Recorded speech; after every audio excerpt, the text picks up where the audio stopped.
how to add or remove the tools panel to the edge panels on the Samsung Galaxy S25 series. First, tap on the home button to return back to the home screen. And from the home screen, swipe down at the top to open up quick settings. In here, tap on the settings icon. Then from the settings page, we scroll down. And in here, tap on display. Then we scroll down. And in here, tap on edge panels. Next, tap on panels. Now swipe across until you see it says tools.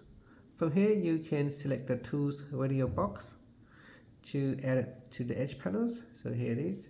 If I swipe across to open up the edge panels, in here I can choose a different tool.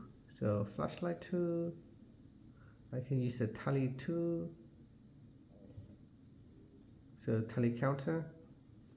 And if you want to remove the tools widget on the panel, you can deselect it, and that will allow you to remove it from the edge panels.